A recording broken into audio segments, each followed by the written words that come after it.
गे दोनों के कैला का ऊपर वाला दूर गे ये सोना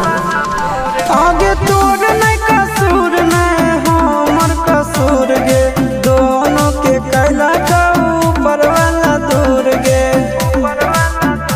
आगे शीशा के छोड़ा के तो मिलबे चिंटू या न जान से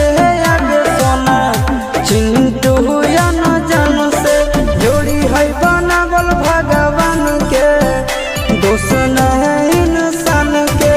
आगे सोना दोस्त